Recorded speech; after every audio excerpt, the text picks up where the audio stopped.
Então, vamos lá, só para padronizar aqui, né? Eu vou colocar o autor aqui em todas as páginas, eu acabei esquecendo de pôr nessa aqui. Mas aí vocês mantenham, então, caso vocês queiram aí uma anotação, uma informação, né? Nele eu só vou utilizar para isso mesmo. Mas se vocês não quiserem, não tem nada a ver aí, não vai dar erro nenhum, nem mudar e alterar em nada no código. Aqui, então, né, tendo definida quais vão ser as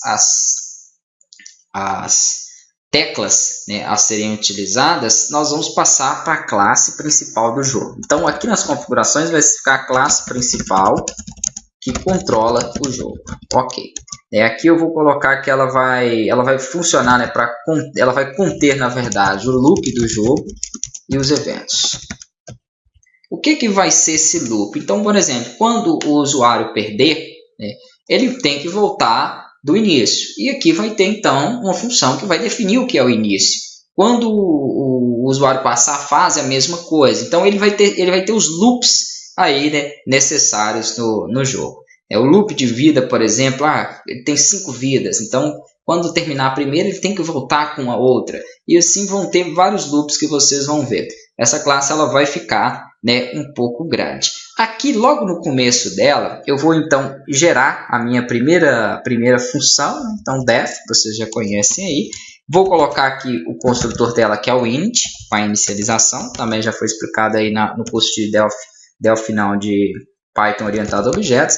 Aqui o objeto principal da classe, vou continuar chamando de self como a gente chamava, mas pode ser qualquer nome, né? E aqui eu vou utilizar um caption, que vai ser para os textos. Então, esse meu primeiro, ele vai trabalhar aí a inicialização, né, dos textos.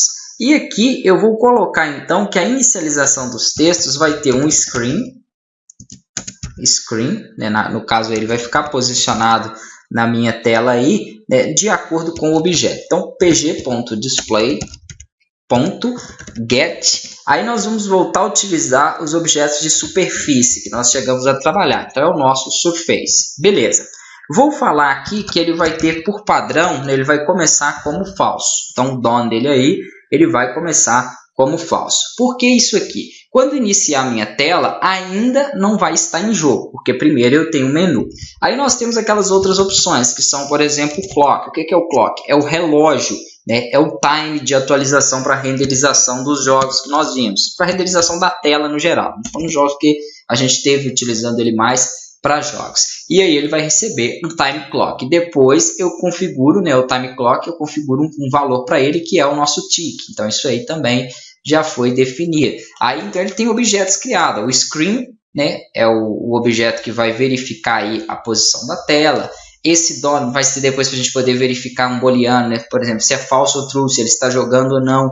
O clock é para verificar o relógio. Sempre colocando aqui, né, já que eu estou trabalhando com classes, colocando o self antes. Opa, até digitei errado aqui. Porque se você cria esse objeto self, você tem que estar utilizando ele para todas as informações aí, né, para todos os eventos e variáveis que você vier a inserir.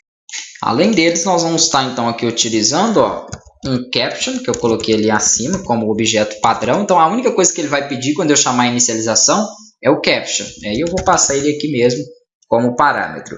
E aqui eu vou selecionar os frames por segundo que eu vou trabalhar, vou chamar de FPS, vamos deixar 60 por enquanto.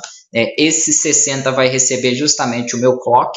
Depois, se eu quiser que o jogo fique um pouco mais lento, é só diminuir aqui o FPS. A mesma coisa, né, caso eu queira que ele fique mais rápido. Aqui o show FPS para poder mostrar esses FPS, ele vai começar como falso, mas dependendo aí em algum momento do jogo, se eu quiser alterar essa velocidade, eu posso exibir esse FPS e modificar essa informação. E aqui o tempo corrente, que nós vamos precisar também para as fases, né? Então eu vou iniciar o tempo corrente como 0. Toda vez que eu chamar, na verdade, essa minha função de inicialização, toda vez que ele fizer a inicialização, o padrão vai ser esse, ó.